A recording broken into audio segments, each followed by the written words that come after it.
그런데 문재인 전 대표가 사드 배치에 관해 또다시 말 바꾸기 논란에 휘말렸습니다.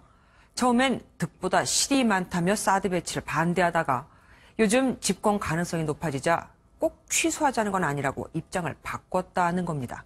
윤봉기 기자가 짚어봤습니다. 문재인 전 대표가 사드에 대한 입장을 밝힌 건 지난해 7월 13일. 페이스북을 통해 국익의 관점에서 득보다 실이 더 많다며 재검토와 공론화를 요청한다고 주장했습니다. 10월 9일에도 사드 배치 절차를 중단하고 외교적 노력을 다시 하자며 조기 배치에 반대한다는 입장을 명확히 했습니다. 하지만 탄핵이 통과되자 다음 정부로 공을 넘기자는 다소 신중한 입장을 보였습니다. 사드 배치 문제는 앞으로 진행을 다음 정부로 미루는 것이 옳다고 생각합니다. 최근 인터뷰에선 이미 합의가 이루어진 걸 쉽게 취소할 수 있다고 생각하진 않는다며 찬성하는 듯한 발언까지 나왔습니다. 결국 사드 배치 관련 입장이 재검토에서 합의 유지까지 번복됐다는 지적이 나왔습니다. 재검토에서 합의 유지까지 번복됐다는 지적이 나왔습니다. 번복됐다는 지적이 나왔습니다. 과연 미국이라면 이런 일들이 의회의 승인이나 의회와 협의 없이 정부가 독단적으로 밀어붙일 수 있을 것인가라고 물어보고 싶습니다. 저는 돈 못 내겠으니까 사드 도로 가져가라 이렇게 말해야 당당한 대한민국이라고 생각합니다. 트럼프 대통령이 이런 식으로 아나무인격으로 이야기를 한다면 사드 되돌려보내야 된다고 생각하는데 우리 문 후보님 어떻게 생각하십니까? 여러 번 이야기했지만 사드를 배치를 할 것인가 또는 말 것인가는 다음 정부 넘겨서 충분한 외교적 협의와 또 국민적인 공론화 과정을 거쳐서 결정할 문제라고 봅니다. 그 트럼프 대통령 얘기를 들어보면은 뭐 밀실 협상이 있었던 것으로 이렇게 말을 했어요. 그래서 저는 이 사드 배치 시기, 전격적으로 이렇게 배치되게 된 시기, 또 비용 이런 문제에 대해서 철저한 조사가 필요하다고 생각하는데 그 점에 대해서는 어떻게 생각하십니까? 뭐 그렇습니다. 그런 것이 다 공론화 과정에서 이루어야 될 과제들이라고 봅니다.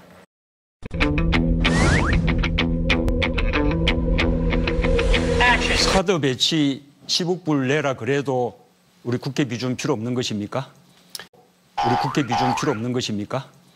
우리 국회 비준 필요 없는 것입니까?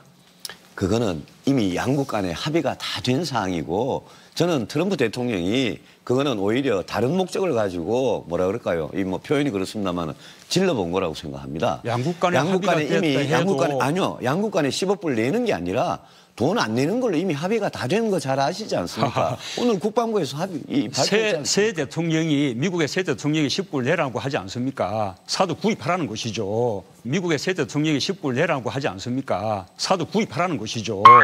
사드 구입하라는 것이죠. 그거는 양국 간에 이미 합의가 다 끝났기 때문에 제가 대통령이 되면 설득해서 안 낼 수 있습니다. 자, 10억 불을 내도 국회 비준 절차 필요 없는 것입니까? 아니 그거는 이체 맞지 않은 게 이미 안 내기로 합의가 됐고 만약 10억 불 낼 것 같으면 그거 한 개 포대 사오면 되지 뭐 하려고 10억 불 내고 빌립니까? 주한미군 갖다 놓는 걸 우리가 왜 10억 불 냅니까? 물어보니 그건 이체 안 맞는 말씀입니다. 주한미군 지휘 협정 소파 규정을 근거로 삼았습니다. 소파에 따르면 한국에 배치되는 미국 전력에 대해 한국 측은 부지와 기반 시설을 제공하고 미국 측은 전력 전개와 운영, 유지 비용을 부담하도록 하고 있습니다. 국방부는 입장 자료를 통해 이 같은 기본 입장에 변함이 없다고 강조했습니다. 사드 비용을 미국이 부담한다는 원칙은 한미 간의 공식 합의 사항이라는 사실도 새롭게 확인됐습니다. 정부 소식통은 미국이 비용을 댄다는 내용의 약정서에 양국군의 책임 있는 사람들이 서명했다고 밝혔습니다. 청와대 김관진 국가안보실장과 미국 백악관 맥메스터 국가안보보좌관의 통화 내용인데요. 취재기자 연결해서 자세한 내용 들어보겠습니다. 김웅래 기자. 네, 청와대 신축관입니다. 네, 자세한 내용 전해주시죠.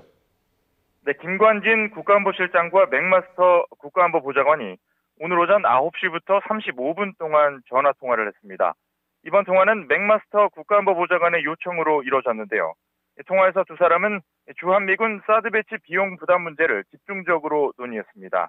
결론부터 말씀드리면 두 사람은 한미 간의 기존 합의 내용을 재확인했습니다. 맥마스터 보좌관은 통화에서 트럼프 대통령의 최근 언급은 동맹국들의 비용 부담에 대한 자국민들의 여망을 염두에 두고 일반적인 맥락에서 나온 것이라고 설명했습니다. 그러면서 한미동맹은 가장 강력한 혈맹이고 아시아태평양 지역에서 미국의 최우선순위라는 게 트럼프 대통령의 확고한 메시지라고 전달했습니다. 네, 오늘 새벽 경북 성주의 골프장에 결국 사드가 전격적으로 배치됐습니다. 정치권도 여기에 많이 반응하고 있죠. 정치부 김성진 기자와 함께 안보, 사드와 대선에 대한 얘기 나눠보겠습니다. 안녕하세요. 네. 자, 후보들 각각 다양하게 반응 내놨는데 한마디로 정리해 주십시오. 어떤 뜻이 담겨 있습니까? 네, 일단 보수 정당들은 일제히 환영 의사를 밝혔고요. 그리고 문재인 민주당 더불어민주당 후보는 사드 배치에 대한 중단을 요구했고, 그리고 안철수 후보는 유감이다. 절차상의 유감을 표현했고요. 배치를 판단한 건 아니지만 절차상에 대해서는 유감이다. 그리고 심상정 정의당 후보는 사드 배치 철회해야 된다. 이 점을 강하게 얘기했습니다. 네, 문재인 후보부터 하나씩 좀 짚어보겠습니다. 자, 일단 중단을 얘기했는데 전에는 만약에 6차 핵실험하면은 사드 배치할 수밖에 없다고 얘기했었는데 좀 달라진 겁니까?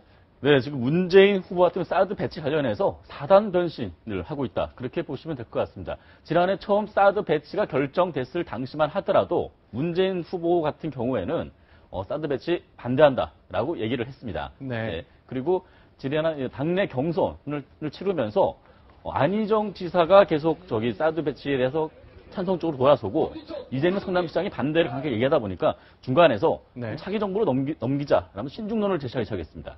그러다가 당내 경선이 끝나고 본선에 접어들면서 6차 핵실험 그리고 4월 위기설이 불거지고 그리고 양강구도가 형성되자 안철수 후보와 그러면 6차 핵실험을 한다면 북한이 그렇다면 사드 배치는 불가피하다 라면서 또 입장을 살짝 바꿨습니다. 그러니까 전체적으로 보면 해도 좋다고 한 때는 이제 4월 위기설 나오던 그때군요. 그때 잠깐 불가피하다는 말 했을 뿐이지 전체적으로는 반대하거나 다음으로 넘기라거나 그런 쪽이군요. 네, 그렇습니다. 그런 상황이다 보니까 과연 문재인 후보의 심중이 뭐냐 그런 얘기가 많이 좀 의구심이 들고 있는 건 또 사실입니다. 이에 대해 이재명 성남시장과 박원순 서울시장은 문 전 대표가 말을 바꿨다고 비판했습니다. 국민들에게 한 말은 사실은 특별한 이유가 없는 한 좀 지켜지는 것이 맞다. 그래야 신뢰를 받고 그 신뢰를 바탕으로 MBN 뉴스 윤범기입니다.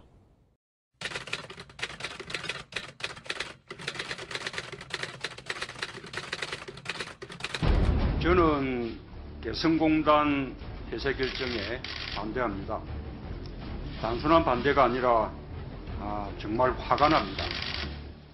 참으로 어리석고 한심한 조치라고 생각을 합니다. 평화 통일의 노력을 멈출 수 없는 것이 우리의 국가적인 과제이지 않겠습니까?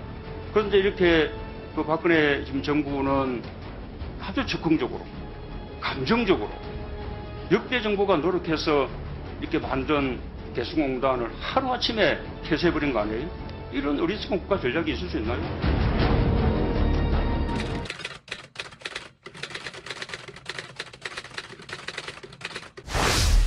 개성공단이 재개되는 것은 핵 폐기 문제, 북핵 폐기 문제가 해결된 후에 가능하겠죠. 북핵 폐기 문제가 해결된 후에 가능하겠죠. 적어도 대화국면 협상 테이블로 들어가서 이제는 대화가 되는 그런 국면이 돼야만 가능하지 않겠습니까? 지금 현재 1단계에서 북한 노동자가 5만 5천 명쯤 되었으니 그렇죠. 그것이 이제 600만 평으로 늘어나면 대체로 33만 명 이렇게 늘 수 있겠지요. 125개 기업이 입주했었는데 우리 남쪽에 협력업체가 5천 개 정도. 그렇죠? 그래서 우리 경제에 오히려 10배가량 도움이 된다는 현대경제연구원의 연구 결과가 있습니다. 문 후보의 주장, 반론은 이겁니다. 네. 개성공단이 폐쇄되기 직전까지 협력업체가 5천 개였다라는 건데요. 그러나 정부의 통계로는 잡히지가 않습니다. 통일부 담당자를 취재를 했는데 460여 개로 집계가 됐다. 460여 개로 집계가 됐다. 이렇게 네. 답했습니다. 460여 개라고 하는 건 문재인 후보가 말하는 5천 개랑은 굉장히 차이가 많이 나는데 문재인 후보는 이런 발언도 했습니다. 12만 5천 명의 일자리를 개성공단 폐쇄로 잃었다. 그러면서 통계가 있다라고 했는데 현대경제연구원도 통화를 했습니다. 조사한 적이 없다. 조사한 적이 없다라고 밝혔습니다.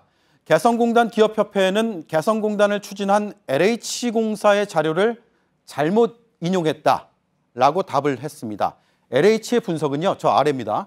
2007년, 그러니까 1단계가 끝나는 2007년까지 0.05에서 0.07%의 고용 유발 효과가 나타난다라는 겁니다. 그런데 기업협회는 저 위에 이걸 3단계가 끝나면 0.5% 전망한 것으로 잘못 인용했다라고 밝혔습니다. 네. 그래서 나온 12만 5천이라는 숫자, 언론 보도에서도 여러 차례 등장했는데요. 지난해 2월에 앵커 브리핑에서도 이 수치를 쓴 적이 있습니다. 그러나 오늘 취재 결과 뚜렷한 통계로 뒷받침되지 않는 수치였습니다. 네.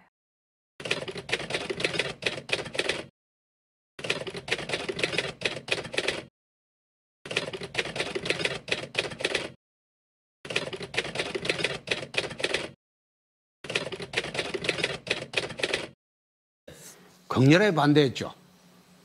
다시 한미 FTA 통과될 때.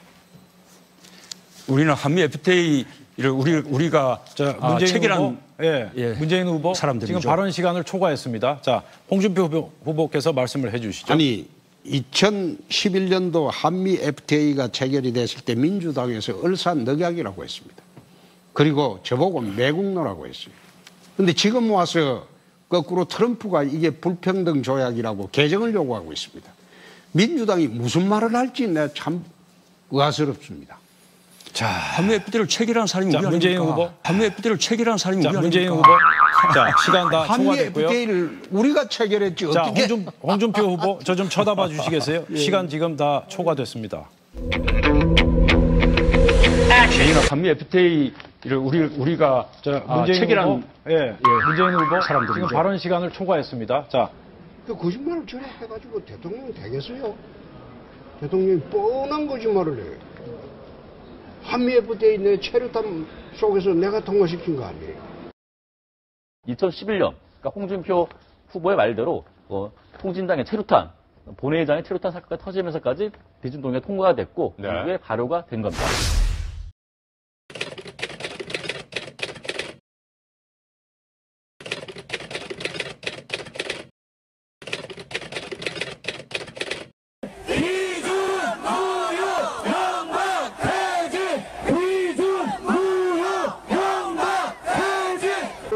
우리가 이명박을 물러나게 해야 됩니다. 도저히 집에서 앉아있을 수가 없어서 오늘 처음 나왔는데요. 진짜 이렇게 많은 분들이 모이실 줄 몰랐습니다. 제가 집에서 이렇게 맨날 앉아서 인터넷으로 글만 써냈는데요. 이제 맨날 나와야겠습니다.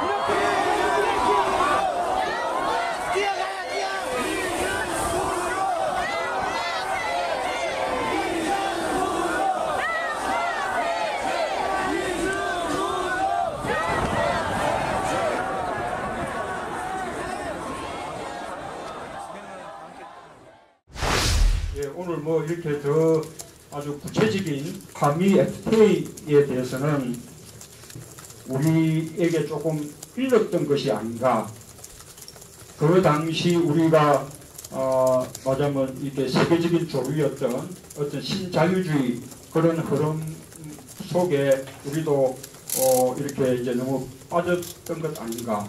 그런 이제 생각도 한편 하고 또 한편으로는 당연히 미국하고 FTA도 언젠가는 해야 될 그 일이지만 조금 더 국론을 이렇게 이제 모아서 했어야 되지 않는가.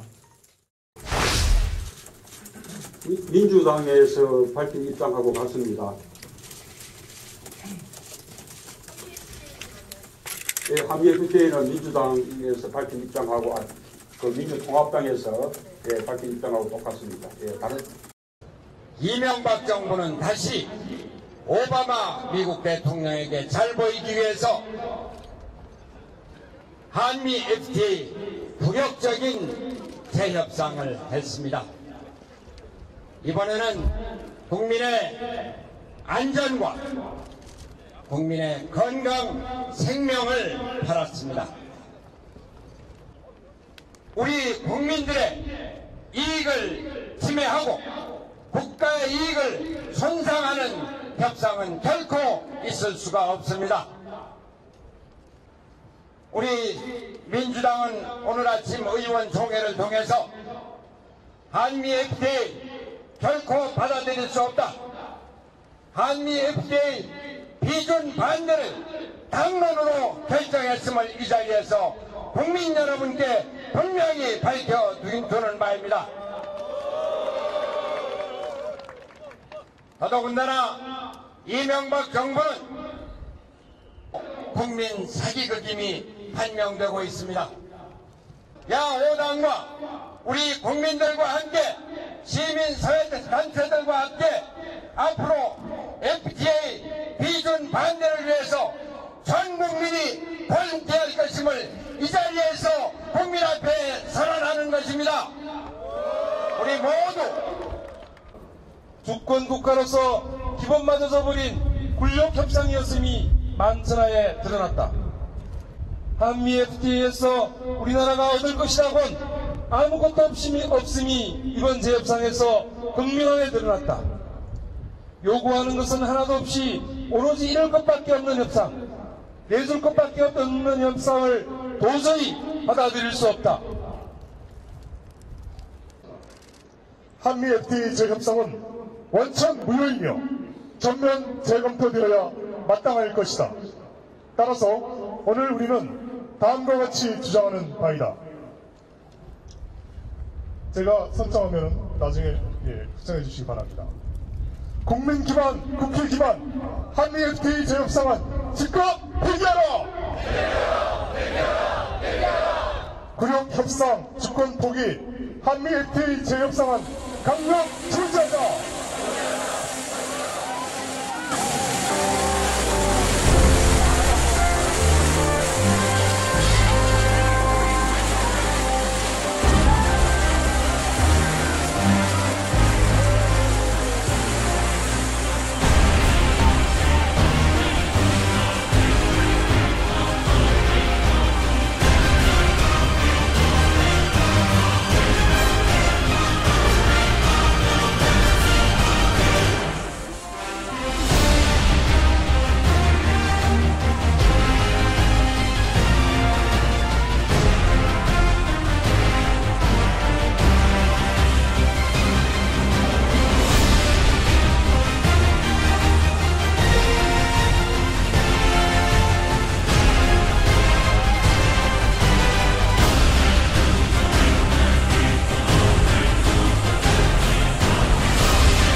한미 자유무역협정 FTA가 발효된 지 내일로 꼭 4년이 됩니다.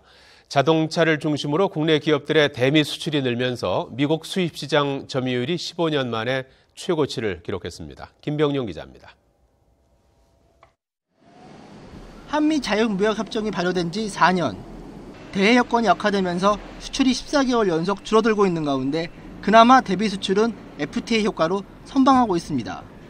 실제로 지난해 우리나라의 수출액은 한 해 전보다 8% 줄었지만 미국 수출은 0.6% 감소하는 데 그쳤습니다. 또 한국 제품의 지난해 미국 수입시장 점유율은 3.2%로 2000년 이후 15년 만에 가장 높았습니다. 일본과의 시장 점유율 격차도 역대 최소폭으로 좁혀졌습니다. 우리나라 대미 수출이 증가한 이유는 자동차 부품이나 타이어 등의 FTA 수혜 품목 중심으로 수출 성과가 안정되게 나타났기 때문입니다. 반면 수입은 곡물과 사료, 의약품 위주로 소폭 감소했고 애초 우려했던 농축수산물은 수입국이 다변화되면서 10%나 줄었습니다. 올해는 국내에서 만들어져 미국으로 수출되는 자동차에 붙는 관세가 완전히 없어지기 때문에 대미 수출의 4분의 1 이상을 차지하는 자동차 수출이 더욱 늘어날 전망입니다.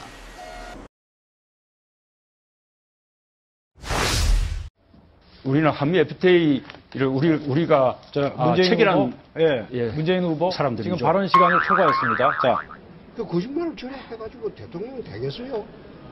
대통령이 뻔한 거짓말을 해요. 한미 FTA 내 체류탄 속에서 내가 통과시킨 거 아니에요.